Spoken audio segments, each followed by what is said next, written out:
Welcome to Audius Behind the Beats, episode 3. In each episode, we'll be talking to musicians and DJs from all walks of life about their experiences in the music industry. From up-and-coming artists to established industry veterans, we'll be exploring the diverse and fascinating stories of the people behind the music.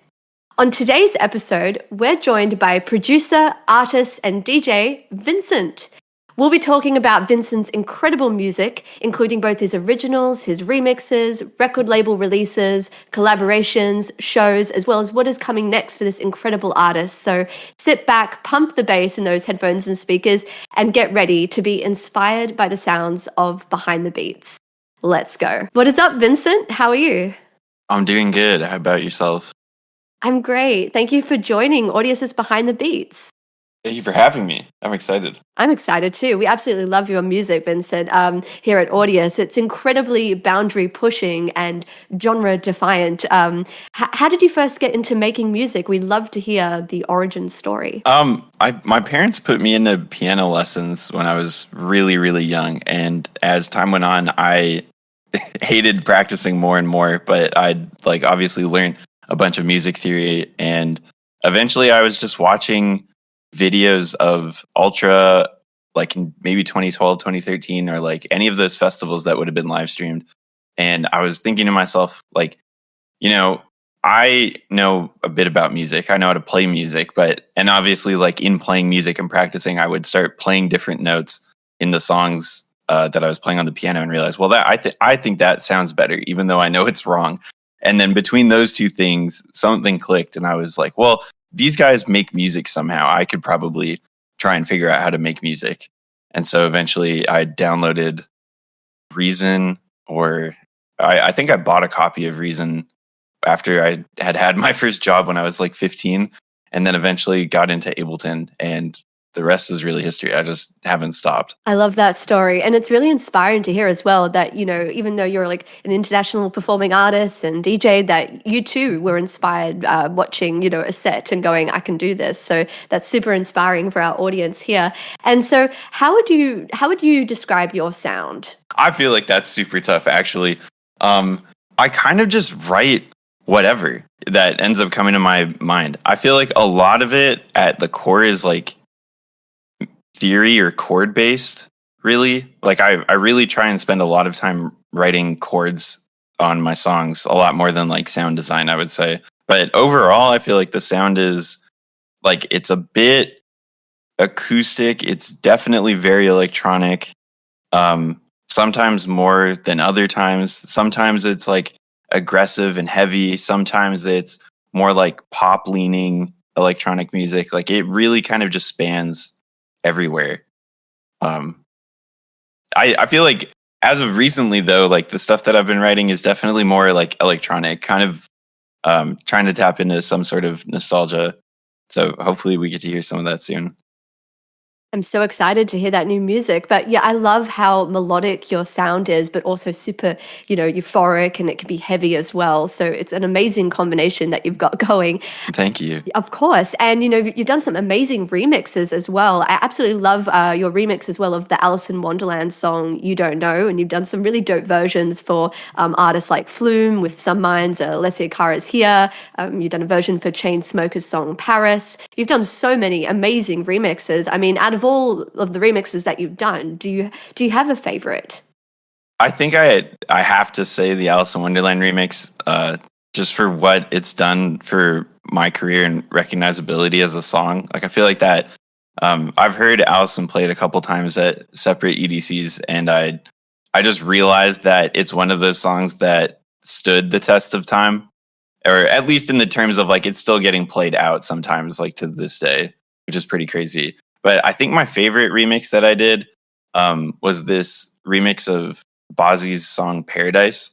And I've actually waited so long to tell this story, but I'd always thought I just write music all the time. So sometimes there's a story behind the song and sometimes there isn't. And for that one, I was really struggling to I was trying to compile everything. I couldn't get it together. And I remember I bought a $30 kalimba off of Amazon, and I recorded it into my mic, the same one that I'm talking with now.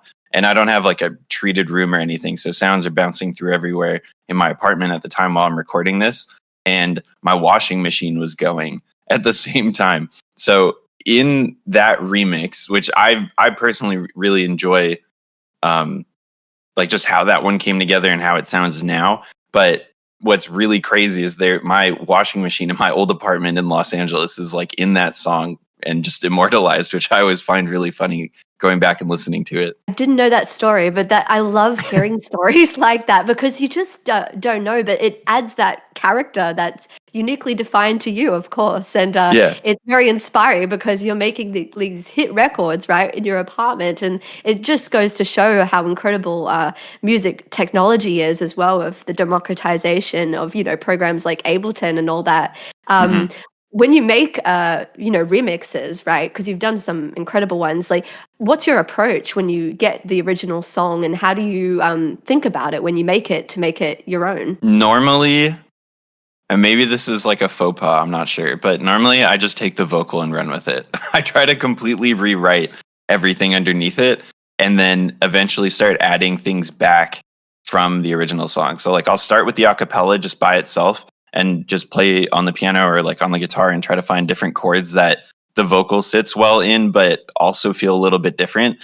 And then as the idea keeps pushing forward, I'll try to like add the other stems in from the original song to make it still feel like the original song a little bit more. Because I feel like once you've stripped the original from like just if you bring it down just to the acapella and you take out everything else, it kind of feels like you're writing your own song. So bringing back other elements from the original to your remix can help like give it that sense of familiarity with the original song, even while being like under a completely different bass. That's really cool advice. Thanks for sharing that.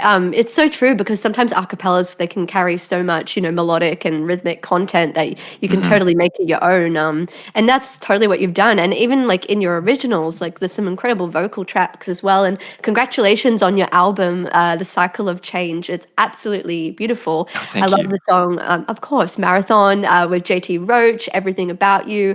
All the tracks are incredible. There's Sunburn, Lucky Mistake, Not Cool, Down to the Bone. What was the most rewarding part about creating that album? And do you have a favorite track on the album? I think the most rewarding part, even though it's kind of hellish while going through it, is bringing, like somehow managing to get all of these different like artists that I work with, like vocalists, songwriters, everybody, just to like create an EP, like a body of work, just something that shows like, okay, I was doing a lot of work, I'm writing a lot, I'm meeting lots of people and writing with them, but then seeing like the final product come together and seeing the names and like remembering the stories of like how sessions have gone or like how the songs came together and like just seeing it all embodied in one artwork almost is a really rewarding part, as well as like just being able to work with some of these artists, and like a favorite, I don't know, I feel like I can't put a song above another song. I feel like they all have their own individual stories and it's like the compilation of all of those songs together that makes the project. So I don't know if I could pick favorites for that. I totally get that. They're all like your musical babies. Yeah. Yeah, totally. Do you have like a favorite story though, maybe around one of the songs and its creation, its origin story that you'd like to share with us today? I think Down to the Bone has a funny story because I had written it just before the tour that I did into 2020 as the world kind of shut down. And I was doing a lot of live streams at the time, and I had been really obsessed with this guitar to get like a good riff going in a song, like something that kind of felt like punk-ish. And I'd probably get the wrong words on genres for that because I'm not as well versed on that. But I was just trying to get this really, really good riff, and I'd eventually gotten it. I'd played it during the tour, and pandemic hit, so everybody's inside. I'm just live streaming it. And I remember I used to drink a lot on stream and I would play it all the time and pretend that I'd just be swinging my guitar. It was like for me, it was really funny, like stage antics, even though I'm just in my apartment alone on camera to like a live stream. But eventually, Micah Martin got on the song and like within a day just turned around this crazy vocal that had like all the energy that I was trying to embody on the song. And within like a year after I had originally written the idea, we had finally had it done. And I always just think, whenever I think of that song, I think about him FaceTiming me like a week or two before that song came out. He's just a really funny guy. And I think about there's like this one clip from Stream where I was just losing it to the song. So I do enjoy that story. I think it's pretty funny. I love that story. And it's so cool, like hearing, like, when you're creating like live in front of people, like in these streams, and then you can look back and you're like, wow, I made that like live. Yeah, like you can just go through the process, which is pretty cool. 100%. And you're amazing live. Like I love your DJ sets as well. Like, and you did a great set at Brownies and Lemonade. It was such a vibe, and you've uploaded that mix as well. So tell us about that Brownies and Lemonade set, and like just generally speaking, like what's involved in putting together a DJ show? I spend quite a bit of time on the like set list and track listing. Normally I'll like build most of my set out. So like I understand I need to go from song 1 to 2 to 3 to 4 to like, 45 or 60, depending on how long the show is. And I do that because it would be really cool to freestyle a set, but when people are paying money to hear me play, or not even just to hear me play, but to like, if I'm playing the show, I would, and I'm freestyling it, sorry, I would probably stray away from playing my own music just because it's so much easier to play other people's music instead of like, standing in front of a crowd of people and playing your own music. So I like force myself to make a certain type of track list that has everything and flows between different keys and stuff. I try to put a giant emphasis on that. And then during the live performance, if something isn't working, then I can like leave that set list and go play something else just to like test the waters with the crowd. And then if I'm ever lost or need to come back from freestyling, then I can come back and have like a regimented track list to go through. But normally it takes like, I've spent like, I think 2 weeks on this set between like playing it or between making it, getting all these other edits. I made like a couple individual edits for that show specifically. And then I was testing it for like time length, to see how long it would run to make sure I wasn't stepping over time. But that show is really, really cool. I'm still very appreciative of them and the ISOXO team to bring me on for that show. And I hadn't played in a couple months because I was waiting on surgery, and it had pretty much just happened like a month or two before this show.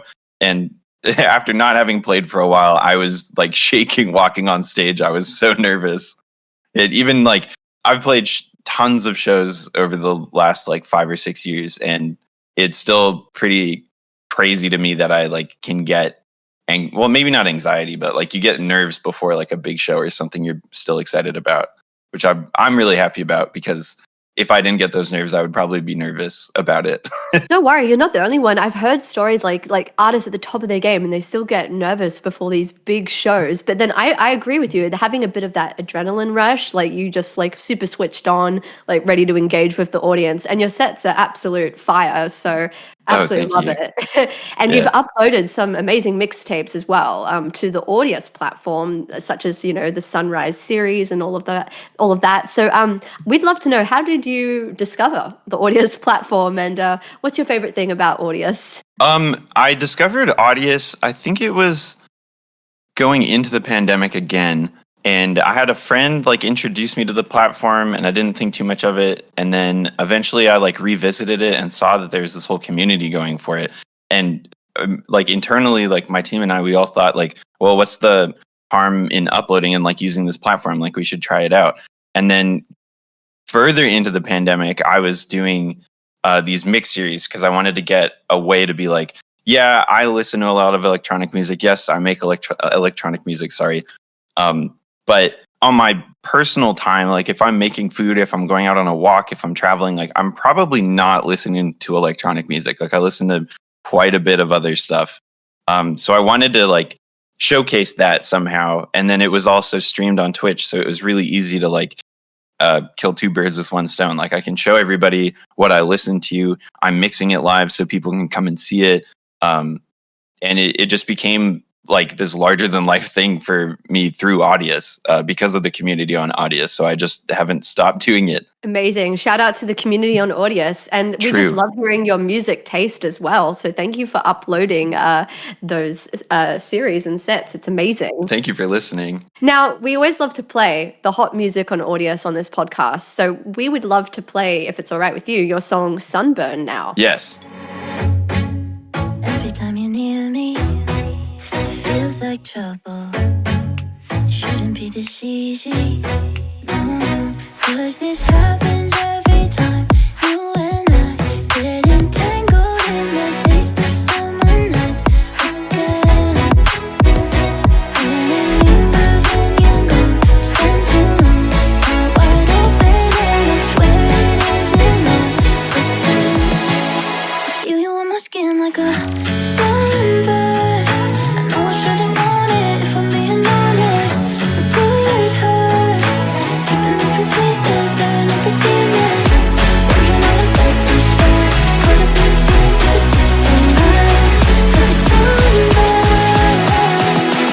I feel you on my skin like a.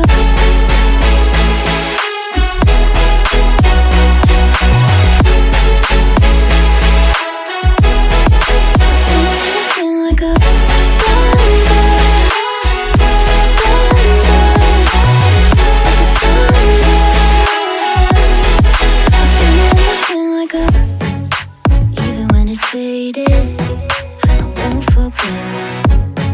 I miss it and I hate it. Never understand 'cause this happens every time you and I get entangled in the taste of summer nights again.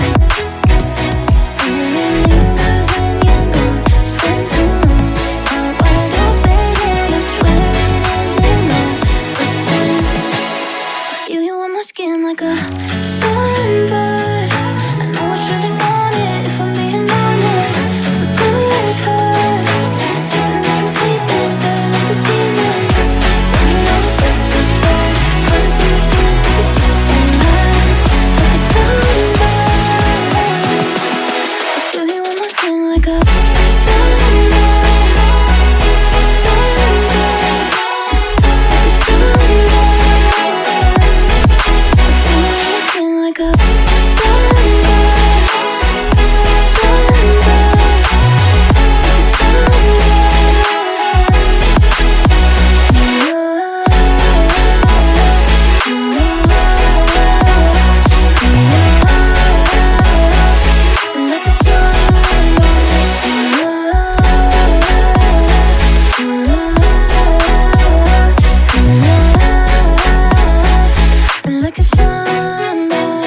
Wow. I love that tune. It's super melodic.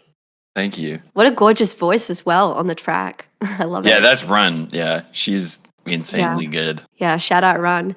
We also, there's another track as well of yours called Not Cool, which is also incredible. We would love to hear as well, like like that and Sunburn, what was the process of making those songs? Sunburn, Run had sent through a bunch of songs, and it took me quite a while to like get the production right. Like I tried a couple different versions, and I was trying to like when you don't write a song with somebody, like obviously Run's writing it by herself or with somebody else, and then the song ends up making its way to me. I feel like it's kind of a disservice if you're not trying to make the production match a little bit of like where the song was when they wrote it. So I tried a couple different versions, and I couldn't really get that like summer like playful feel. But eventually, I decided to do what I've done with a lot of songs and have this like guitar breakdown, like when it goes into the chorus. And ahead of that, I started with a bunch of strings, and I thought it would be really, really cool. Like I had strings and guitar at that point, and I'm like, what if it's just like a couple electronic elements, but most of the instruments are like organic and real. And I just kept running with that idea, and I think it turned out really great. I do like that song a lot.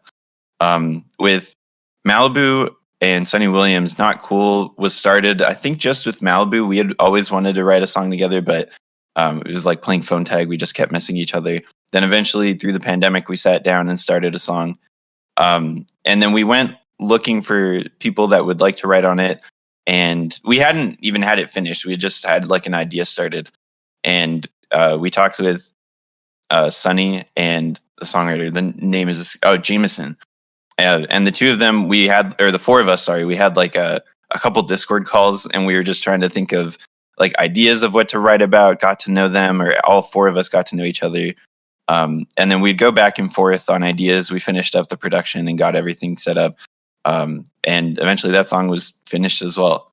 So I think Discord has been like a really helpful tool for all of us, musicians that are like far away and can't, we're not always all meeting in Los Angeles or X city. So it's pretty nice to be able to get together online and like stream production or stream vocal stuff and get everything set up together, even though we're in different time zones in different countries. Shout out Discord. In fact, that's funny you mentioned that, because it leads to my next question, which is you are quite active on social media, including Discord. So tell us more about your Discord community, and what do you share in the Vincent Discord channel, and also what's the most satisfying thing? I think you kind of also answered it in terms of remote collaboration, but in terms of your fans and community, what's the most satisfying thing about these platforms like Discord, for example? I think like the instant community, like I'm getting the word wrong. It's not networking, but the fact that everybody can just connect in real time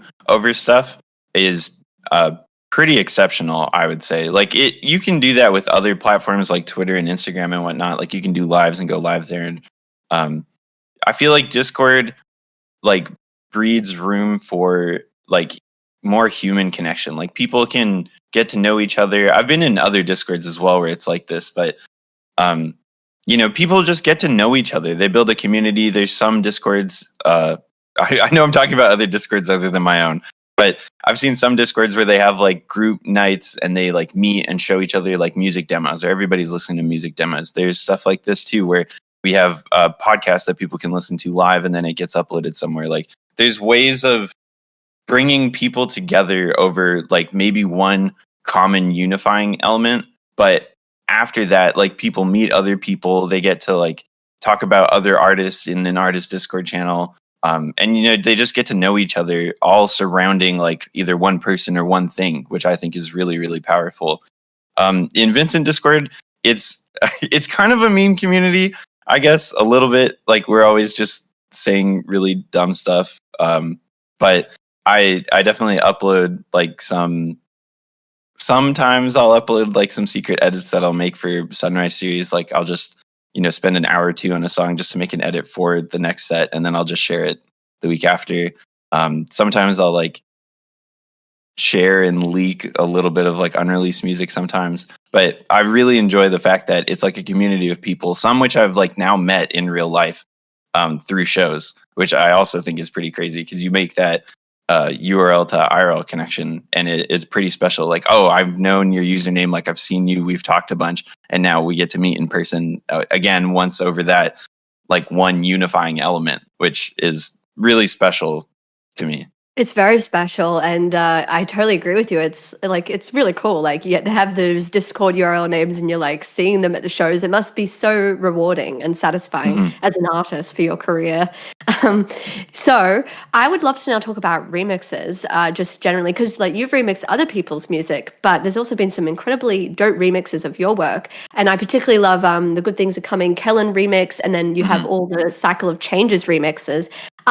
Could you share with our audience here today why it's like so cool, like as well having other artists and producers remix your work in terms of, bringing a new life or a new perspective to your song? Yeah, I think you just said it really. Like having a new perspective on a song. Like I'll write music the way I write music, but then having somebody else like take that and completely flip it, I think is really interesting and really cool to hear how other people interpret your songs or what they're trying to do with those songs, which is really fun to see and hear. But it's also really great to be able to like use the platform that I have to be able to like shine for other artists like as much as possible, because it's just good to keep showing like who's coming up and like what's next in music, I think all the time, because there's always something to learn, something to hear, and it's good to keep pushing those artists as well. I totally agree. There's so much talent out there. And I think, what I love about especially the electronic music community is that remix aspect of it. Artists their careers, can be expedited because they do an incredible remix of, someone's song, and vice versa. Then the artist then gives back to the community and allows them to, remix the tune, for example. Right, yeah. Totally. So now we're approaching our final segment of the show. But before we do, I heard a rumor that there's an unreleased song that you have uploaded to the Audius platform. Mm-hmm. Would you like to share that with us today and tell us a little bit about it? I don't want to say too much about it yet, to be honest. I feel like just listening to it would be good. Let's just listen to it. Let's go.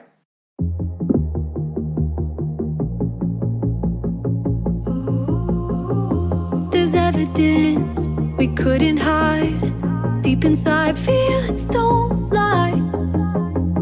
Feelings don't lie. We took the risk, it's do or die.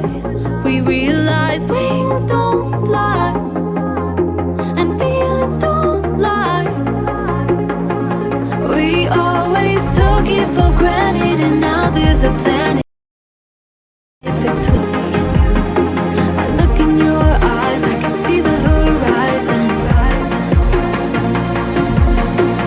Far from the heavens, we keep second guessing what is and isn't true. Up in the sky, you can see us on fire, like falling stars.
Heartbeat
Wow, wow, wow, wow. Dude, that's a Thank you. festival hit. I was really excited about like the arpeggio stuff, like when it first comes in, and it feels.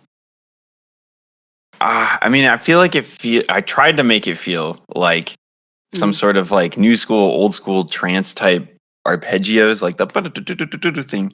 And I really wanted to get that like feeling back, kind of how I was talking about earlier, like when I was first watching like ultra live streams or festival live streams, thinking like, okay, there's an audience for this. Like, I'm not crazy in liking electronic music. Like, there's tons of people that like this stuff. I feel like that was sort of maybe that sound is moving a little bit less out of the spotlight, but I'm trying to bring, like, again, for lack of a better word, like that ecstasy feeling that people got when they were first going to shows, like just the pure euphoria of like being at festivals with all that like huge sounding, like feel good type music.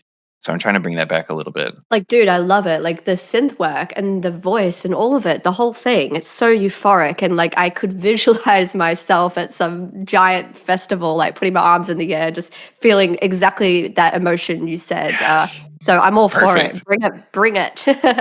Thank you for sharing that with us, by the way. Yeah, no, thank you for playing it. It's super, super exciting. So I look forward to hearing that live as well.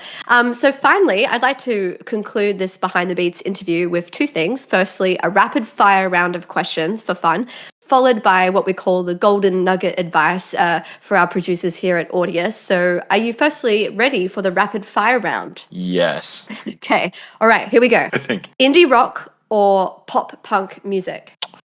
Indie rock. Nice.